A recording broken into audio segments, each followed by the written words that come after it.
Conforme estava anunciado, tenho hoje comigo Fernando Costa. Ele é candidato pela coligação PSD, PPM, MPT e Grupo de Independentes à presidência da Câmara Municipal de Loures. Fernando Costa, ele que está há 27 anos à frente da Câmara Municipal das Caldas da Rainha, onde conseguiu 7 maiorias absolutas. Fernando Costa, bom dia, é um prazer tê-lo na Horizonte FM. Muito bom dia, muito obrigado. Para início de conversa, ao fim de 7 maiorias absolutas, de 27 anos à frente de uma Câmara Municipal como as Caldas da Rainha, o que é que o faz aceitar o desafio de Loures? Olha, em primeiro lugar, porque me sinto novo para me reformar, para não fazer nada. E por outro lado, se há coisas que sei fazer, é ser Presidente da Câmara. Eu podia estar noutro lugar político, se calhar com mais importância, com outra visibilidade, com outra e melhor remuneração, mas eu recuso ir para um lugar para o qual não me sinto vocacionado. E ao fim destes anos todos na Câmara das Caldas da Rainha, penso que sei administrar uma Câmara, e tanto sei que a minha Câmara não tem dívidas, tem os impostos municipais mais baixos do país. Quando saí da Câmara, suspendi. No dia 1 de junho, deixei 7 milhões de euros, um bocadinho mais ainda, nos cofres da Câmara, e por isso convidaram-me. Eu não vim aqui por acaso, eu não pedi a ninguém para ser candidato a Loures, só que muita gente do PSD, agora do PPM, do Partido da Terra, dezenas de pessoas independentes, alguns que eu conheço, meus amigos, empresários, lançaram-me o desafio: venha para Loures, que está tão mal governado, venha para Loures para ver se põe isto nos eixos e, sobretudo, se as pessoas em Loures pagam menos do que aquilo que estão a pagar, porque em Loures paga-se uma fatura tremenda na água, no IMI, e ainda por cima a Câmara tem dívidas. São estas razões que levaram algumas pessoas, bastantes, a convidarem para vir para cá. Eu tinha direito já a descansar. Eu tinha outros objetivos, até tinha outras câmaras, mas de facto esta dá-me um especial gosto. É um grande desafio, muito difícil, não digo impossível, porque para mim não há impossíveis. Eu nunca perdi uma eleição e não quero perder esta, mas acima de tudo quero que a população de Loures ganhe, e que ganhe para melhorar as condições de relacionamento com a Câmara e, sobretudo, a sua fatura municipal é muito pesada e eu gostaria de aliviar essa fatura. Falou de dois temas importantes e que, aos quais está ligado a próxima pergunta que lhe vou fazer, que é água, e se nas Caldas tinha dinheiro de sobra, aqui parece estar a faltar. Os SEMAS, segundo notícias que têm vindo a público, têm grandes dificuldades, vivem grandes dificuldades. O que é que já sabe do que se passa na empresa e de que forma pode inverter a situação? Eu tenho estado a estudar toda a Câmara e acho que a situação é dramática. Dramática. Seja quem for a próxima Câmara, vai encontrar uma situação dramática. Além da dívida, que é muito grande, contabilizada, anunciada, a dívida líquida anda nos 70 milhões de euros, a dívida ilíquida é muito mais do que isso. E as dívidas ilíquidas são para se pagarem.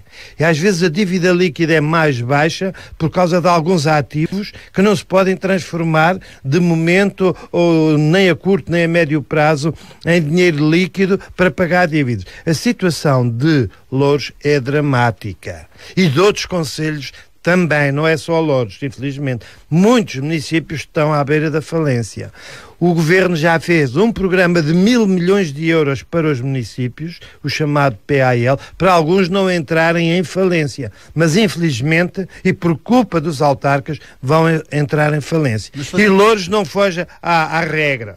Porquê? Por má gestão. Não fugindo ao tema... Vamos aos serviços municipalizados. Sim, não fugindo ao tema serviços municipalizados, mas aproveitando da sua deixa, dos problemas que os concelhos vivem nesta altura, a alteração, a união de freguesias, passando por cima do problema dos concelhos, como sabem, não fazendo união de concelhos, o que é que acha dessa situação? Como sabem, eu sempre discordei desta reforma do Sr. Ministro Relvas. era mais importante começar pela reforma do Estado e a reforma dos municípios. Esta agregação de freguesias foi para a Troika ver, foi para, não direi inglês, mas neste caso foi inglês, francês, ver, porque de facto esta reforma não era a mais necessária.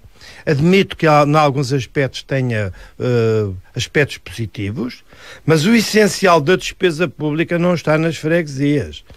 A despesa pública supérflua, excessiva, está nas câmaras.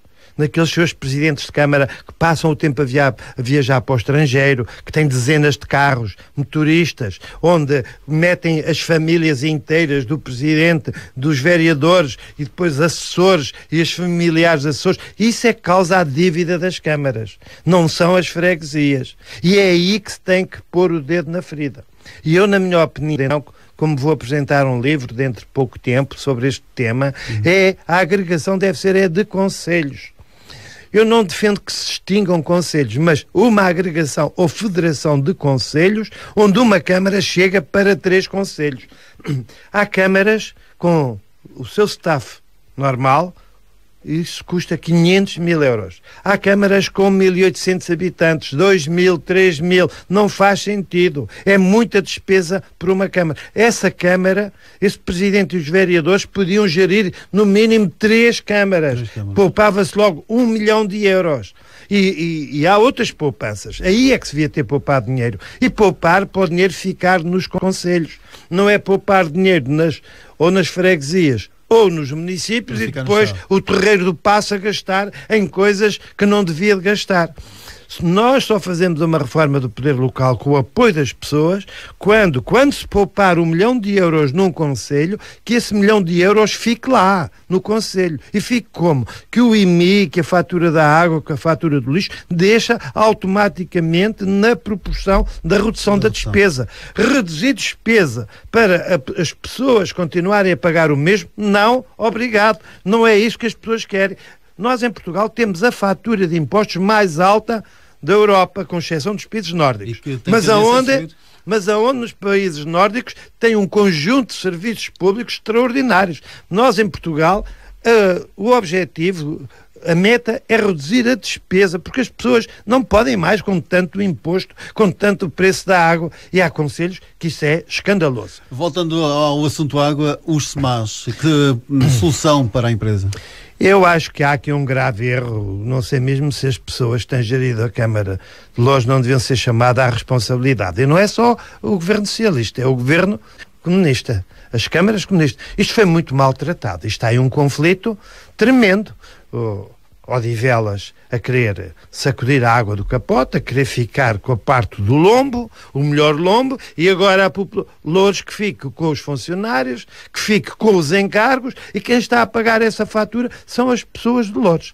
Ora, eu entendo que isto é quase uma responsabilidade grave, gravíssima. O Senhor Presidente da Câmara devia ter dado mais atenção a este assunto. Já vão 12 anos. 12 anos. Quanto mais tarde este assunto se resolver, pior para a população de Loures, em primeiro lugar, e também não é bom para a população de Odivelas. Não deve de haver confrontos. Deve de haver uma solução justa e equitativa dentro daquilo que era a lei que previa a partilha dos bens, que já devia de estar feito. Estas pessoas, ainda por cima 2 câmaras socialistas, ainda por cima um governo socialista, tanto tempo, andaram a empurrar o lixo para debaixo do tapete. E quem está a pagar isto tudo é a população de Loures. É por isso que a fatura da água é muito elevada. Qualquer pessoa paga, por exemplo, 10 euros de água e depois paga mais 10, mais 15 de alcavalas. Porquê? Porque, de facto, a situação, e eu já fui visitar os serviços municipalizados, em grande parte, a situação é de ruptura.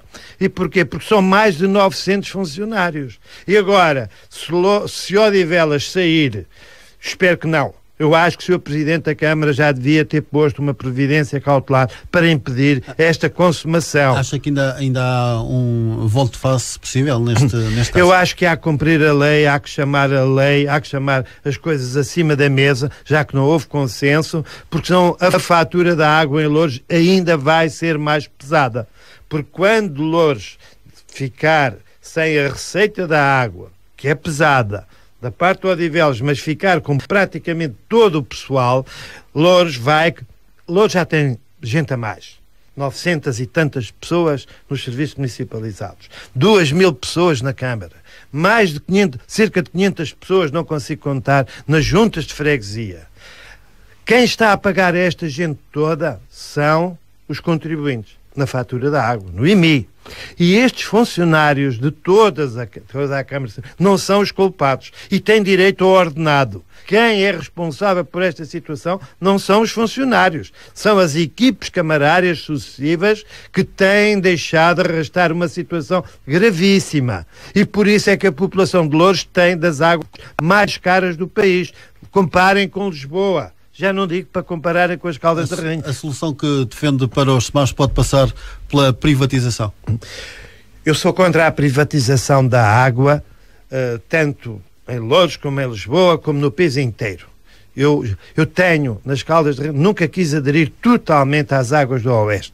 Os meus colegas quiseram, estão a pagar uma fatura pesadíssima às águas do Oeste. Eu limitei-me a comprar como cliente 2 milhões de metros cúbicos de água por ano. Mas todo o sistema é das Caldas da Rainha. Todos os furos. Já me quiseram comprar, que seria um negócio da China, mas pesado para as pessoas, já quiseram comprar a concessão da água por qualquer coisa como 100 milhões de euros. À cabeça, quase. Era um excelente negócio para a Câmara que estivesse naquele momento a receber 100 milhões de euros, ou grande parte. Pois gastava-os em coisas a deitar foguetes e a seguir a população nos próximos 5, 10, 15 anos vai pagar com língua de palmo a fatura. Porque quem compra uma concessão de um serviço nunca é para perder dinheiro. Claro. É para rentabilizar esse dinheiro, como está agora aí, esses escândalos das swaps e das PPPs. É no fundo uma coisa parecida. Portanto, eu sou contra, porque as câmaras têm a obrigação de gerir bem. Eu não preciso, os meus serviços municipalizados, a água nas Caldas da Rainha é barata e dá lucro. Porque as empresas dos serviços municipalizados devem ser autossustentáveis. Por isso sou totalmente contra a privatização da água. Loures tem mais 2 empresas, o Conselho tem mais 2 empresas, a GES Loures e a Loures Parque.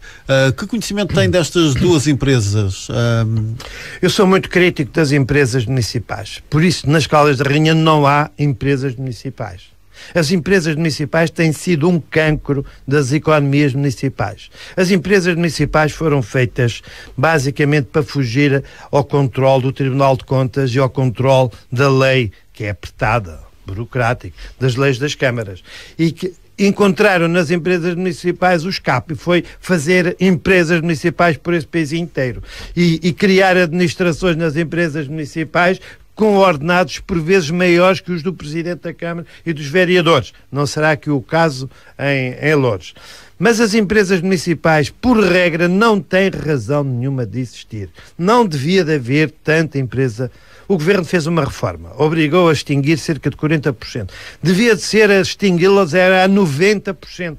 Só tem empresa municipal que seja sustentável. Ora, as empresas municipais, na grande maioria, para além de darem emprego aos bois dos partidos, e é o povo que está a pagar isso, as empresas municipais vivem à grande e à francesa, como esse escândalo que eu já sabia que ia acontecer em Portimão, por onde a Câmara de Portimão é das mais endividadas do país, graças às empresas municipais, às teias que se envolvem de corrupção, a palavra é corrupção, à volta de muitas empresas municipais, porque não tinham controle do Tribunal de Contas, não tinham controle das Assembleias Municipais, contratava-se tudo e mais alguma coisa, e chegámos ao escândalo de haver empresas municipais que têm tantos funcionários como as câmaras. Também não devia ser o próprio Estado a que fiscalizasse esse tipo de situação? Claro que isto tem sido rega-bofe, e é por isso que o país está falido. Não são só as empresas municipais, são as empresas públicas, são as empresas municipais, é tanta coisa que está falida, porque isto tem-se andado a esconder o lixo debaixo do tapete. Ora entram uns, ora entram outros, e isto está visto. O país só está falido devido à má administração pública, à gestão danosa, aos escândalos, às swaps, às PPPs.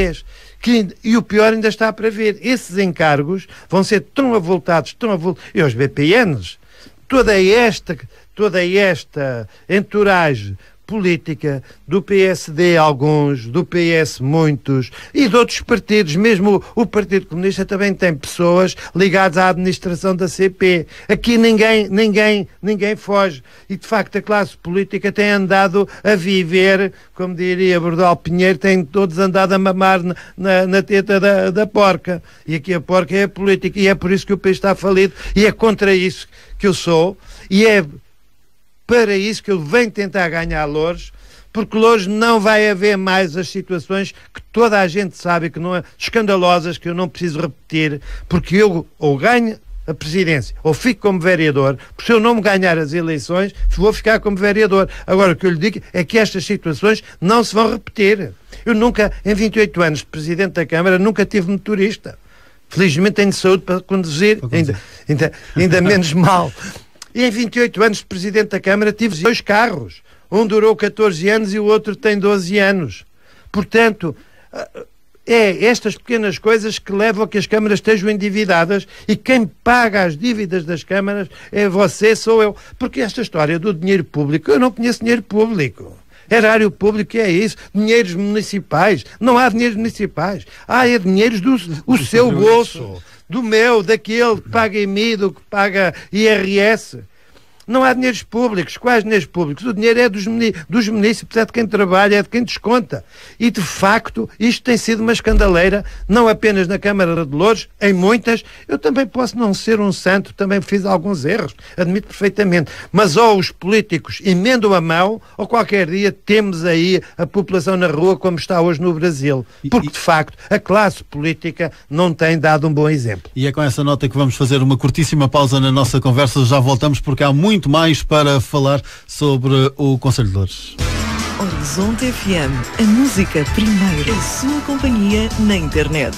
www.horizontefm.pt 10h24, sem perdermos mais tempo, voltamos à conversa com Fernando Costa, candidato à Câmara Municipal de Loures, e é de Loures que continuamos a falar. Fernando Costa, um dos problemas que continua a manter-se no Conselho de Loures ao longo dos anos são alguns bairros de gênese ilegal. Já pensou de que forma vai conseguir ultrapassar esta situação que se vem acumulando ao longo dos anos? É um problema grave e que me surpreendeu. Eu não tinha a menor ideia, confesso, que houvesse tanta gente a viver nos bairros de gênese ilegal. Essa é uma fórmula bonita de dizer em casas, urbanizações ilegais, mas ilegais à frente dos olhos da Câmara, ilegais à frente dos olhos dos ministros do Ambiente, situações com 20 anos, 30 anos. Eu acho que isto que é um escândalo, é uma vergonha nacional, aqui junto à nossa grande e bonita Lisboa, ter estas situações. E graves e injustas. Eu tenho andado bairro a bairro a visitar, onde encontro excelentes casas, muito bem construídas, pessoas que há 20 e há 30 anos construíram na maior das boas fés, naquela história dos loteamentos feitos à pressa em avos, mas os menos culpados são estas pessoas. Ninguém fez aquelas casas, até grandes e bonitas, às escondidas. É impossível. Nem o Luís de Matos fazia aparecer uma casa de um dia para o outro. Isto foi consentido. Isto é sabido. Isto é um dos grandes problemas da desertificação do país. Há 50 anos que milhares de pessoas do interior vieram para o litoral. O litoral não teve capacidade de dar alternativa de casas com infraestruturas adequadas e legais a esta gente toda. E há casas construídas em zonas que, do ponto de vista ambiental, são um risco. E há zonas que já foram maltratadas. Mas a culpa não é de quem construiu, é de quem deixou construir, é de quem consentiu. E isto tem que ser legalizado. Por isto, não faz sentido deitar estas casas na generalidade abaixo. E vai conseguir legalizar mesmo aquelas que estão nessa situação de risco? Note uma coisa, há situações extremas que eventualmente as pessoas terão que ter alternativa, mas não são 90% sequer, são casos muito excepcionais. 90% ou mais devem ser legalizadas. Porque eu acho que isto não tem sido bem tratado pelas câmaras, nem pelo Governo. E admito que a responsabilidade aqui pode até ser mais do Governo e do Ministério do Ambiente, que levanta tantas multas por tudo e por nada, todas as pequenas coisas de ambiente até multam as câmaras e não viram todas estas coisas ao longo de 20 anos. Não pode ser. Porque esta gente fez casa, tem direito à casa. Esta gente paga IMI. Esta gente paga os impostos. Esta gente faz parte da nossa sociedade. E esta gente quer morrer tranquila para que as casas possam ficar para os filhos. E alguns querem vender a casa tranquilamente, ilegalmente, e não o podem fazer. E eu acho que há aqui, por aquilo que me vão dizendo, quem se anda a aproveitar destas pessoas. Em dois sentidos. Muita gente promete, eu vou legalizar, eu tapo os olhos, eu não deito a casa abaixo, mas não legalizam para ter as pessoas na mão. Para terem estes milhares de pessoas a votar na maioria camarária que está naquela altura. Fosse a da CDU, seja agora a do PS.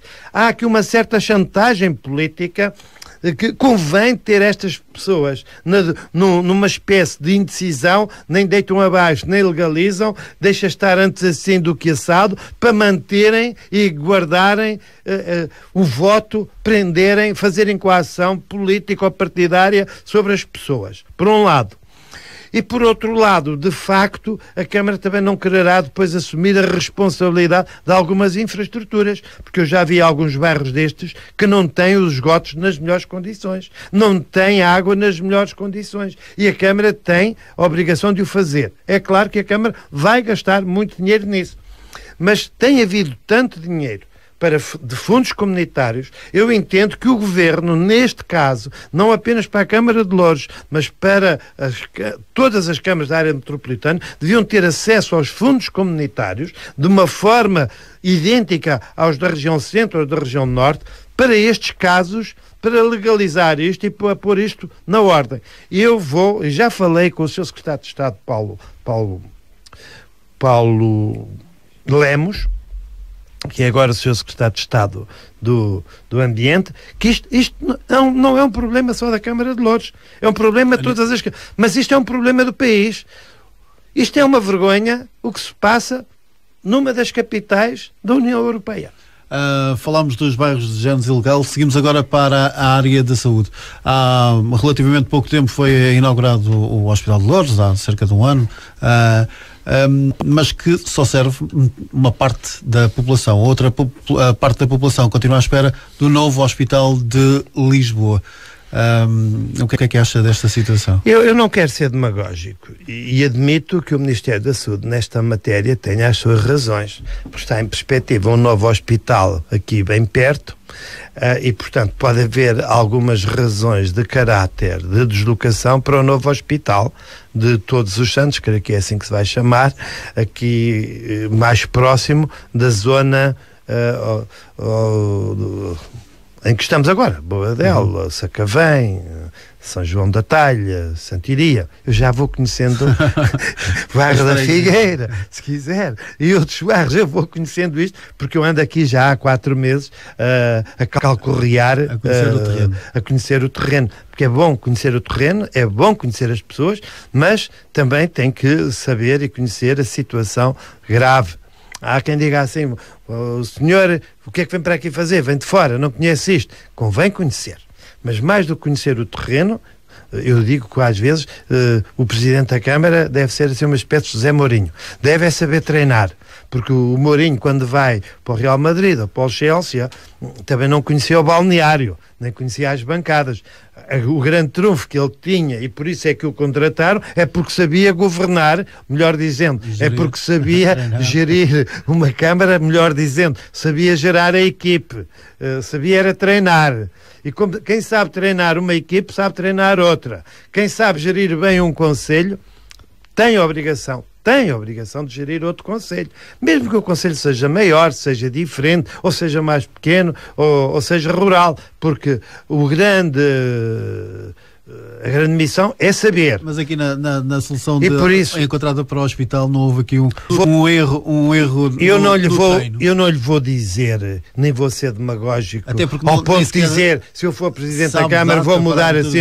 Eu não estudei ainda esse assunto. Dizem-me que o hospital tem poucos acessos, maus acessos, penso que tem pouco estacionamento, devia ter melhores transportes, e como a avenida de acesso ao hospital se chama Carlos Teixeira, eu acho que o meu amigo Carlos Teixeira não se devia de ir embora sem deixar o estacionamento condigno, porque vai-me ficar mal, mas farei com gosto, se eu for Presidente, ter que pôr o estacionamento na Avenida Carlos Teixeira. Esse é o problema que eu conheço, essa parte das pessoas eu não conheço ainda, mas eu não me atrevi a ser demagógico, dizer que a população daqui tem que ir para lá, ou que isso foi mal medido.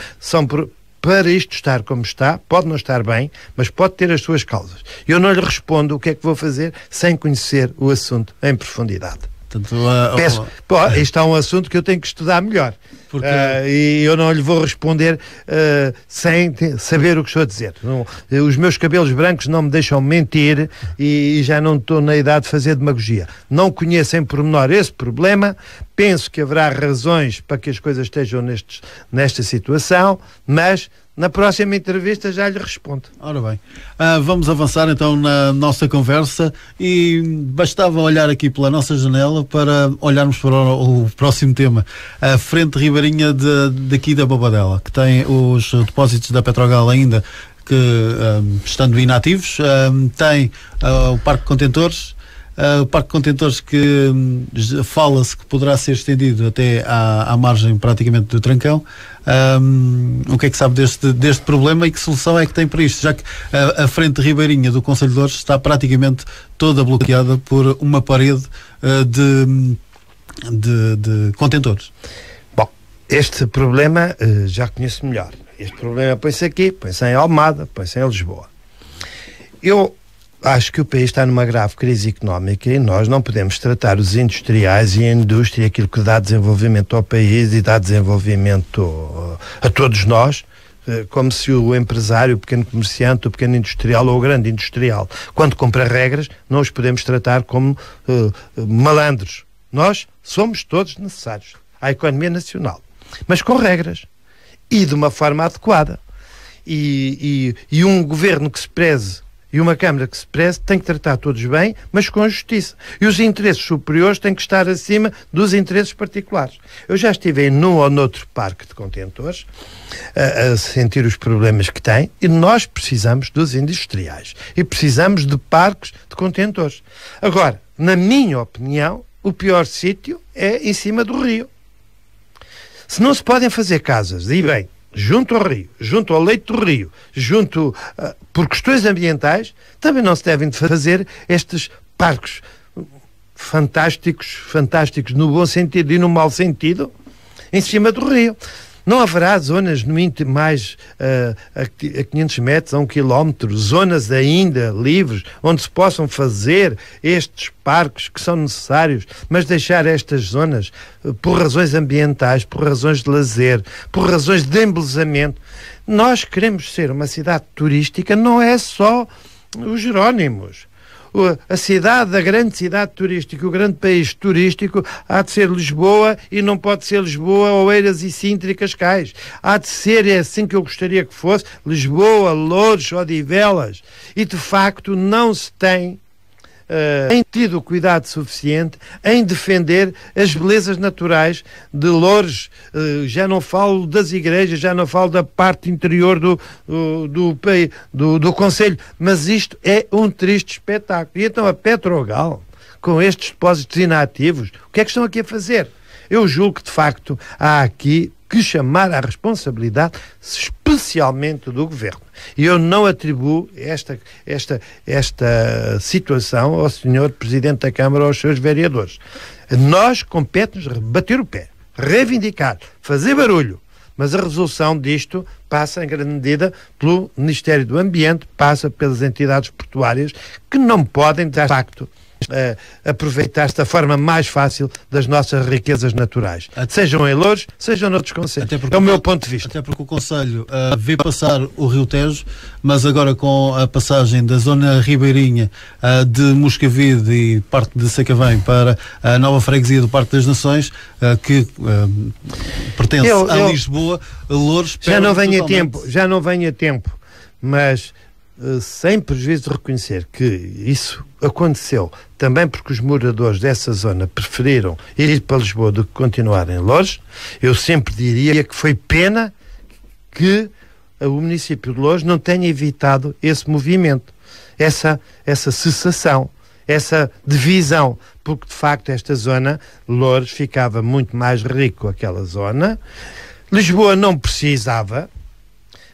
Loures perdeu ali uma parte importante de receitas e de facto lá estamos, parece que Lisboa é Lisboa e o resto é paisagem, tudo o que interessa vai para Lisboa e o que não é, o que interessava e devia de interessar os outros concelhos perde. Eu acho que foi aqui um erro, na minha opinião, foi um erro esta forma como Loures perdeu a parte mais bonita e que podia ser a parte emblemática, a parte cultural. Loures, no seu concelho, perdeu aquilo que podia ser, digamos que, a sala de visita, uma parte da sala de visitas do concelho. Embora eu entenda que não se pode esquecer que a sede do concelho de Loures é Loures, que tem sido muito esquecida do ponto de vista cultural, do ponto de vista... Esse é o ponto do poder autárquico. Loures tem uma vasta área comercial, como tem Sacavém, como tem Moscavide, devem de ser todas tratadas, mas de facto aquilo que eu sinto é que as pessoas quase que não conhecem Loures, porque Loures nunca soube dar a importância emblemática, como sede de concelho, a todos os habitantes. E ao perder, e por isso eu não estou a dizer que só existe a Loures. Esta parte da Expo, eu acho que foi uma perda irreversível. Foi uma perda irreversível e não deviam ter deixado de perder esta parte. Há pouco já entramos um pouco pelas finanças camarárias, mas é um assunto que continua na ordem do dia. Daquilo que já estudou ou que tem vindo a estudar, qual é a Câmara que vai encontrar em termos financeiros? Está uma situação dramática e estão mais câmaras, não é só Loures. E com esta agravante. Este ano, pela experiência que tenho, as receitas em geral dos municípios têm vindo a cair, sobretudo a receita do IMT, ou seja, a antiga CISA, porque é uma das fontes importantes dos municípios, sobretudo dos municípios urbanos. A queda de venda de casas caiu extraordinariamente, em alguns sítios este ano foi o pior ano de redução e por isso os encargos mantêm-se. As câmaras têm que cumprir as suas obrigações com o pessoal, no mínimo. Há câmaras que já só pagam ao pessoal e pouco mais, e esta é das que passa por dificuldade. Eu não quero dizer que esta seja a pior câmara do país, que não será. Mas esta câmara não está bem, e não é só pelas dívidas.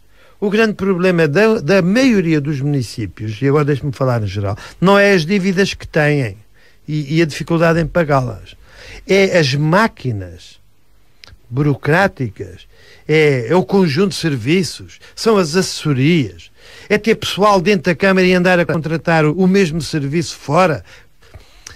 A Câmara de Loures não foge a isso, tem tantos técnicos superiores, eu já conheço alguns, e bons, tem lá excelentes juristas, tem lá excelentes engenheiros, mas anda a contratar tudo cá fora. Essa é também uma situação que é visível em termos governamentais, ao longo dos tempos. É o governo e são outras câmaras. Isto é, eu digo neste livro que vai sair, isto é outro escândalo. É as câmaras terem serviços próprios e depois contratam serviços que podem ser resolvidos dentro da Câmara fora. Porquê? Porque às vezes convém. Há nessas empresas gente ligada à Câmara, aos familiares da estrutura, da nomenclatura, para usar uma linguagem mais própria de outros países. O tempo está a correr. E isto tem que acabar. E sabe porquê é que isso vai acabar? Porque não vai haver dinheiro. É claro que se o meu amigo entrar na estrada de Camarate, aquilo é buracos como eu não... Eu acho que aquela entrada em Camarate,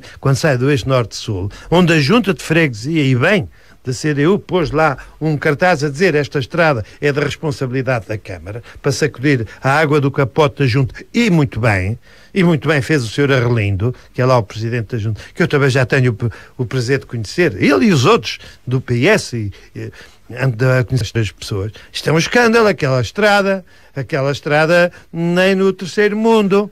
E depois, mas porquê? Porque já não há dinheiro. Já não há dinheiro. E então, com a lei dos compromissos, que aperta e aperta bem, para evitar estas falências em catadupa que se estão aí a adivinhar das câmaras, depois não há dinheiro. Mas o problema não é a dívida que há, é as câmaras criaram estruturas e serviços que agora não vão ter dinheiro para sustentar e depois não ter dinheiro para obras. Então vamos fazer uma curta pausa e já voltamos à conversa porque o tempo urge. Estas passam aqui. Horizonte FM 92.8. A música primeiro.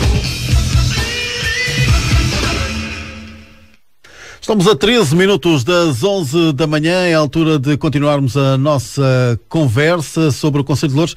E agora, Fernando Costa, entraríamos nas propostas que traz para o Conselho. Quais são as suas propostas, por exemplo, para incentivar uma coisa importante, as empresas a continuarem a vir para Loures? Já que estamos a falar de propostas, deixe-me fazer aqui só um pequeno parênteses. Eu despedi-me das Caldas de Rainha há poucos dias, com muitas pessoas, e disse ao meu sucessor, como quem diz, embora isto não seja uma monarquia ou eventual, para respeitar 3 regras na administração da Câmara, que é fundamental. E é aquilo que eu quero aqui também fazer. Em primeiro lugar, ser sério com as pessoas.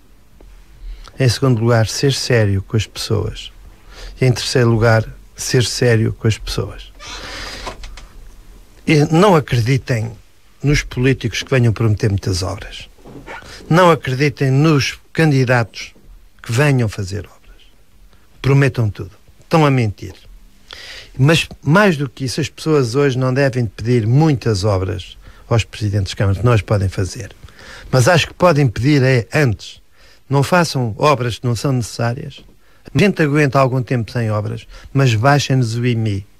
Baixem-nos a fatura da água. Eu acho que hoje a missão de um bom Presidente de Câmara é aliviar a carga fiscal municipal às pessoas. E as pessoas têm que ser também, perceberem isto. Quando se faz mais uma obra, quando se faz mais um jardim, quando se anda a regar a relva, quando se tem muitas lâmpadas acesas, quem está a pagar não é o dinheiro público. Não há dinheiro público. É o dinheiro do cidadão. Não me peçam, como muitas vezes as pessoas deixam-se ir atrás das megalomanias e das fantasias de tanto Presidente da Câmara e depois os conselhos caem em falências e em endividamentos terríveis, como aconteceu e há casos paradigmáticos. Eu acho que neste momento se deve pedir o mínimo aos presidentes de Câmara, mas que façam aquilo que é necessário. E a primeira coisa, eu julgo que é tentar aliviar a carga fiscal às pessoas. E essa pode ser uma forma... eu sei que é muito difícil num conselho extremamente endividado. Eu nas Caldas de Rainha tenho o IMI no mínimo, tenho água no mínimo, não se paga a recolha do lixo, porque eu fui Presidente da Câmara durante 28 anos. E, portanto, os defeitos que há nas Caldas são meus. As coisas boas são minhas. Mas se eu tivesse sido só Presidente da Câmara 3 meses ou 3 anos, ou 3 mandatos, eu sou contra a limitação dos mandatos, porque eu andei a aprender. No primeiro mandato é para um Presidente de Câmara aprender, o segundo ano é para começar a fazer, e o terceiro mandato, se é limitação, é para se despedir, é para vir embora, é para desleixar, é para deixar a Câmara endividada. Sendo assim, Câmara... Porquê é que acha que a lei foi mexida? Eu acho que é por um preconceito contra o qual me revolto, mas que em parte tem razão. Há muita gente que diz que um Presidente de Câmara é corrupto. Há muita gente que diz que são caciques. E as pessoas revoltam-se contra isso e são a favor da limitação dos mandatos. Mas deixe-me dizer... Essa revolta não pode ser aumentada quando os Presidentes de Câmara ou mudam de Conselho para o Conselho ao lado, ou por outro lado se mantém no mesmo Conselho, existem. Passando para a Assembleia Municipal. Exatamente. Assim. Há corrupção. onde é que ela cheira-se, não se vê, lá só aparece um caso ou outro. Mas isso não se combate com limitação de mandatos. Isso combate-se é com a judiciária a fiscalizar e a prender os presidentes de Câmara que sejam corruptos, ou com os vereadores, ou com os empresários nesta ou naquela empresa pública do Estado, ou nos negócios do Governo, ou nos negócios dos submarinos, ou noutros negócios, porque sabe-se que houve corrupção, mas não se descobre. E as pessoas revoltam-se e pensam que a limitação dos mandatos que acaba com a corrupção. Não vai acabar, vai aumentar. Porque quem entra numa Câmara sabe que só tem um mandato, como acontecia no Brasil, é um mandato para aproveitar, deixa-me aproveitar agora, porque depois vou embora. Mas eu que tive 7 mandatos, 7 maiorias absolutas e que gosto de estar neste cargo, pensei sempre, deixa-me cumprir o melhor possível, deixa-me cumprir a lei com rigor, não apenas ser sério, mas também parecê-lo, para que as pessoas votem em mim. Agora, com 3 mandatos, se limita a 3 mandatos, porque é que assim que é corrupto, então não deve ser 3, deve ser 2. Ou se calhar até deve ser só 1. Ou se calhar o melhor era não haver mandato nenhum. A corrupção nas câmaras e noutros sítios tem que se combater de outra forma. Não é pela limitação de mandatos. Eu fui sempre contra a limitação de mandatos. Mas veja que só há 2 presidentes de Câmara, contrariamente ao que se diz, só há 2 que estão desde o princípio, 2. E há 5 que estão com 9 mandatos. Só há 5. E só há 2 presidentes de Câmara com 8 mandatos. E depois há uns 10 ou 15, não tenho a certeza, entre os quais me incluo, com 7 mandatos. São muito poucos os presidentes de Câmara que aguentam 4, 5, 6, 7, 8 mandatos, 10 mandatos. Muito poucos. A grande maioria perde nas eleições. Há 70 e tantos presidentes de Câmara no primeiro mandato. Há 80 e tantos presidentes de Câmara no segundo mandato. A grande maioria tem menos de 3 mandatos. Portanto, essa ideia, essa nuvem, que os presidentes de Câmara, que estão lá há muitos anos, são corruptos, eu pessoalmente, são corruptos que se descubra, que os denunciem, e há alguns que são, a gente sabe, estão aí nos tribunais. Portanto, na minha opinião, a limitação de mandatos é um erro. E esta lei foi mal feita, pessimamente feita. Os seus deputados que deviam ter tempo para fazer leis, que diabo, esclarecessem isto de uma vez por todas. É um cinismo, é uma afronta à seriedade a forma como esta lei foi feita e como não é esclarecida. Eu próprio preferia, eu estou convencido como jurista e percebo pouco, mas sou destas áreas, que a lei permite, não permite naquele conselho, mas permite noutro. Então o presidente da junta de Freixo Espada à Cinda está lá há 3 mandatos, pode ser, se mudar para Lisboa, vai influenciar a opinião das pessoas de Lisboa. Eu, que venho das Caldas de Rainha para Loures, tenho aqui algum negócio. Nem me conheciam, ou poucos me conheciam, e os que me conhecem, e que são bastantes, não é por eu ser cacique ou ser corrupto. Gostam da minha frontalidade, nos congressos, na entrevista com Medina Carreira, e quando lerem este livro que vou publicar ainda vão ficar a gostar mais. Então, impede-se uma pessoa de se candidatar por boas qualidades ou por más qualidades. A lei não distingue. Eu estou convencido que o Tribunal Constitucional vai declarar toda a lei inconstitucional. Mas se queriam limitar o mandato, então, quer dizer, eu não posso ser mais Presidente de Câmara agora nas Caldas de Rainha, mas podia ser o número 2. Olha que bonita história. E posso ir para a Assembleia Municipal, e posso ir para Presidente da Junta. Então, um Presidente de Câmara que seja corrupto não pode ser Presidente da Câmara, mas pode ser na Assembleia Municipal, pode ser número 2 da Câmara. Esta lei está mal. E eu espero que o Tribunal Constitucional a corte de alto a baixo e, em vez de andarem atrás dos presidentes de Câmara com leis, andem com a judiciária, nos negócios concretos. O cidadão comum tem a obrigação de denunciar os casos. E quando alguma vez as pessoas me davam 7 maiorias absolutas, sempre a subir, comecei com 45, cheguei a 56, se eu fosse corrupto, eu sei que todos temos a fama, mas as pessoas têm a noção pelos exemplos. E por isso, a minha opinião, isto está errado e não é assim que se combate nem a corrupção, nem é assim que se defende. Então, os bons presidentes de Câmara, eu não tenho dúvidas que há excelentes presidentes de Câmara no país, por todo lado, bons presidentes de Câmara. Então, esses só porque têm 3 mandatos, corre-se com eles. Eu tenho um bom presidente, um bom comandante dos bombeiros. Olha, o Sr. Zé Maria da Luís Pereira da Mota está lá há 36 anos. Eu penso que é um bom administrador. Também devia ter limitação de mandatos. Já tinha sido há muito tempo. Portanto, isto não pode ser, na minha opinião. Fernando Costa, estamos mesmo quase a fechar. Portanto, a minha proposta é ser sério. E aquilo, eu não venho prometer mundos e fundos, está aqui no meu programa, não venho prometer, mas eu acho que há coisas gritantes. Com 30 mil euros, 50 mil euros, podiam-se alargar os passeios em várias ruas no Concelho de Loures, numa rua. Como, por exemplo, a rua principal de Loures. As pessoas quase que são atropeladas. Há passeios que têm meio metro. Numa cidade de comércio, numa cidade de ambiente, não faz sentido aquele caos dos passeios e dos carros quase que se atropelarem com os peões. É um pequeno exemplo. Mas não esperem que eu ponha as finanças de Loures em ordem. Peçam-me para baixar um bocadinho os impostos e vou baixar, custa o custar. Mas não peçam para fazer obras de loucas, megalómanas, porque nesse caso eu estaria a mentir. É assim, não vai deixar propostas, mas vai deixar venha cá outro dia. Chame cá o João Nunes e chame cá os outros e o Bernardino Soares para um debate com todos, olhos nos olhos. Essa ideia, vamos ver se será todos. Ou chame cá outra vez. Eu venho cá às vezes que quiser. Venho cá todas as semanas se quiser. Fernando Costa, sei que vai lançar um livro por esses dias. Vou. Que livro é esse? É um livro, olha, chama-se, vou anunciá-lo pela primeira vez, que recebi-o ontem à noite.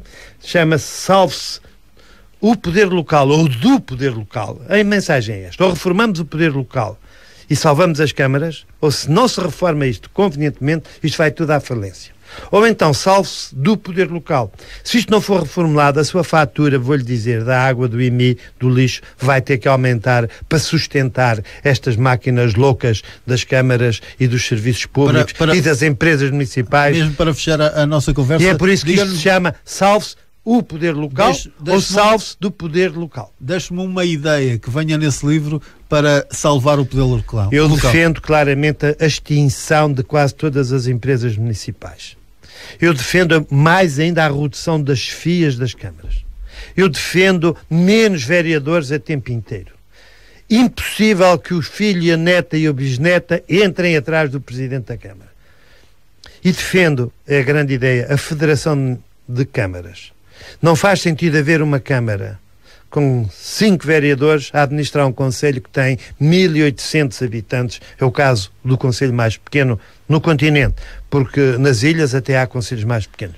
Uma Câmara custa 500 mil euros por ano ao povo, não custa à Europa. Se uma Câmara podia administrar 3 concelhos, uma Câmara com um vereador de cada concelho e com um presidente, uma Câmara tal como estão hoje, com os serviços, poupavam logo 500 mil euros.